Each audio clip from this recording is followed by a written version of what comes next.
Rumah tangga saya pernah saya dan suami ini bertengkar hebat, Ustadz.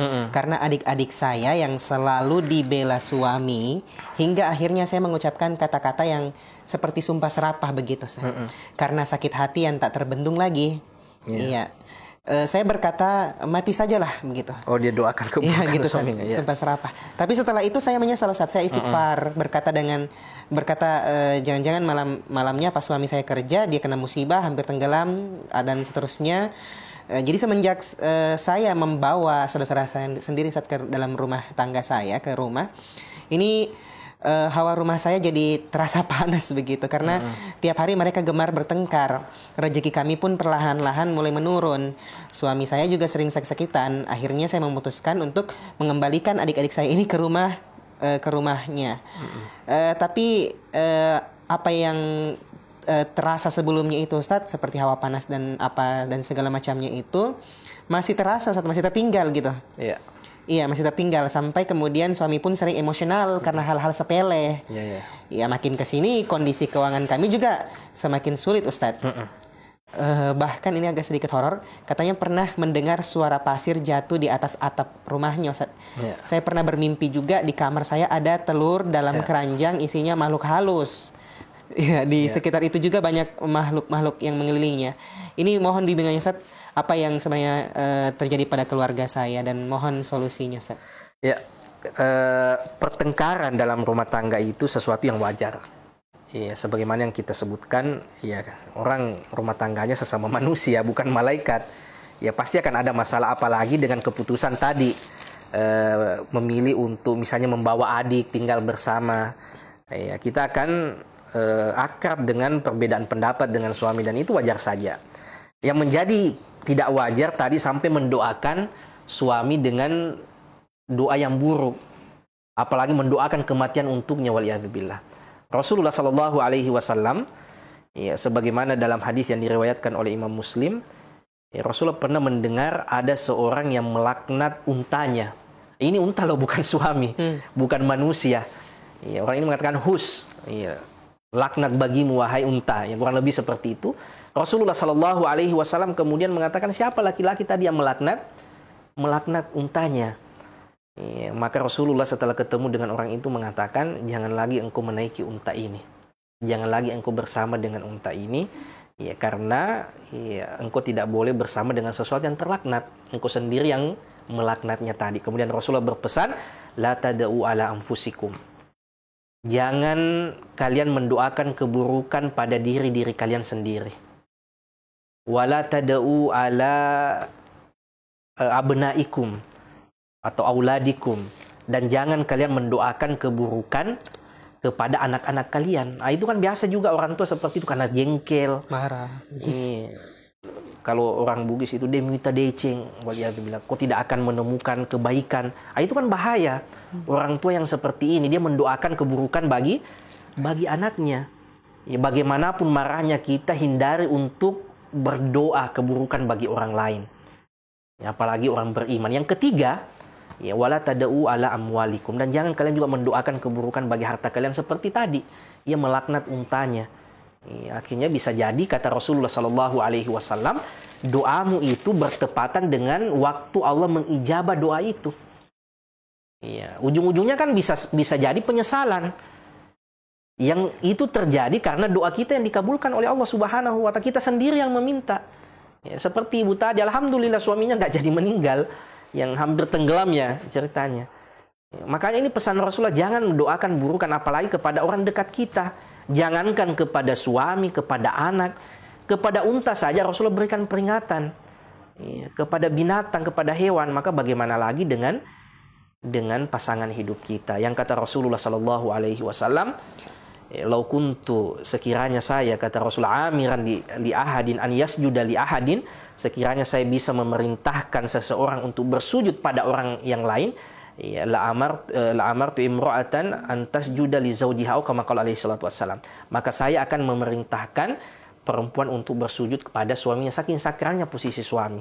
Ya, suami itu kalau bersalah didoakan yang baik, dinasehati, ya, didiskusikan, dikomunikasi, bukan didoakan keburukan.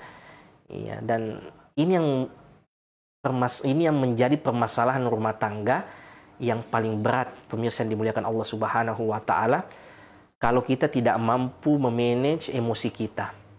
Ya, Syekh Ali Tontowi menyebutkan bahwa puluhan tahun saya menjadi hakim, kebanyakan perceraian itu terjadi karena amarah yang membabi buta. Yang nanti ia sadari setelah bercerai, loh kok bisa saya marah seperti itu, padahal masalah sepele, masalah sederhana. Dan Rasulullah Shallallahu Alaihi Wasallam mengajarkan kepada kita bu'dun nazar, berpikiran jauh ke depan. Jangan karena ada masalah sekarang seakan-akan harus diselesaikan sekarang, kita tidak perhatikan lagi apa yang akan terjadi ke depan. Seperti pada kasus tadi misalnya mendoakan keburukan kepada pasangan, untungnya sekarang disesali dan tidak terjadi. Kalau sudah terjadi, sudah dikabulkan oleh Allah Subhanahu wa taala, baru kita menyesalkan penyesalan yang tidak ada artinya lagi. Dan Rasulullah Shallallahu Alaihi Wasallam mengajarkan kepada kita bagaimana tatkala beliau ditolak di Taif, saat perjalanan kembali ke Mekah, kemudian dilempari batu berdarah-darah beliau. Datang malaikat Jibril sama malaikat penjaga gunung yang menawarkan kepada Rasulullah. Jibril mengatakan, bersamaku malaikat penjaga gunung yang Allah menyerahkan otoritas kepadamu untuk memerintahkan kepada malaikat gunung ini apa saja. Bahkan malaikat gunung ini menawarkan, itu ada gunung di sana, kalau engkau memerintahkan kepadaku untuk menimpakan pada penduduk negeri itu, maka saya akan lakukan. Akan tetapi kata Rasulullah, jangan. Boleh jadi nanti ada anak keturunan mereka yang beriman. Ya, artinya apa? Rasul tidak terbawa emosi sesaat, perasaan sesaat. Kalau kita dalam posisi itu kan angkala perasaan yang menguasai. Ya, tak kala sudah ada apa? Ya, kita berada dalam kondisi terjatuh dan kita bisa balas dendam. Itu akan dibenarkan oleh nafsu. Ya, tetapi bagaimana kita berpikiran ke depan seperti Rasulullah? Mungkin orang tuanya tidak ada yang beriman, tetapi anak-anaknya nanti. Ya, seperti itu juga dalam rumah tangga kita. Mungkin suami saya sekarang masih salah, ya, tetapi nanti insya Allah bisa baik. Bisa diperbaiki bersama-sama, bisa didoakan. Daripada kita mendoakan keburukan atau memilih keputusan fatal, keputusan berat dalam keadaan kita masih dikuasai oleh amarah, dikuasai oleh emosi, yang ujung-ujungnya adalah penyesalan. Maka jangan memutuskan sesuatu saat dikuasai oleh perasaan dan saat lagi marah. Ya, ujung-ujungnya biasa adalah penyesalan.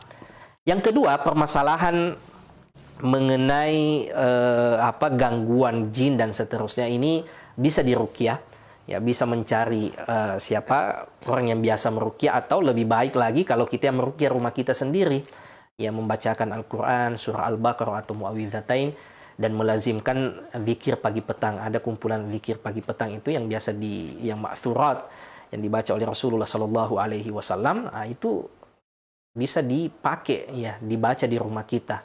Kalau mendapatkan gangguan-gangguan, kita rasa gangguan-gangguan yang tidak wajar, ada gangguan jin dan seterusnya, maka kita bisa meruqyah rumah kita sendiri, atau kalau kita tidak bisa kemudian memanggil orang lain yang biasa meruqyah. Kemudian permasalahan ekonomi yang lagi down, ya, sebagaimana yang kita sebutkan tadi, pemirsa yang dimuliakan Allah Subhanahu wa taala, bahwa tidak ada rumah tangga yang tidak memiliki masalah. Ya, rumah tangganya Rasulullah, ya, Rasulullah biasa kemudian menasihati istrinya dan seterusnya. Rumah tangganya Fatimah, rumah tangganya Umar dan yang lainnya juga memiliki masalah. Karena lagi-lagi kita ini adalah manusia. Ya, selesai nanti masalah ekonomi keluarga, ada lagi masalah yang lain. Karena dunia ini memang darul imtihan, darul bala. Ya, tempatnya orang diuji, tempatnya orang itu mendapatkan ujian dari Allah Subhanahu wa taala. Dan Rasulullah Shallallahu Alaihi Wasallam menyebutkan, idza ahabballahu qauman ibtalahum, kalau Allah mencintai suatu kaum maka Allah pasti akan mengujinya. Salah satu ujian kita dalam kehidupan dunia ini adalah ujian rumah tangga, ya, termasuk dalamnya finansial rumah tangga. Apalagi di tengah pandemi COVID-19 ini, banyak orang kena PHK, banyak omset bisnis yang jatuh dan seterusnya. Ini bagian dari ujian Allah Subhanahu wa taala. Akan tetapi mudah-mudahan dengan persangkaan baik kita kepada Allah Subhanahu wa taala, bahwa Allah ingin mengangkat derajat kita. Ya, jadi hal-hal yang seperti ini, permasalahan yang awalnya remeh, itu sebaiknya diselesaikan dengan baik-baik, didiskusikan dengan baik-baik. Jangan biarkan masalah itu kemudian berangsur-angsur sehingga terbawa oleh perasaan dengan amarah yang memuncak sampai mendoakan keburukan kepada pasangan hidup kita sendiri. Wallahu taala alam.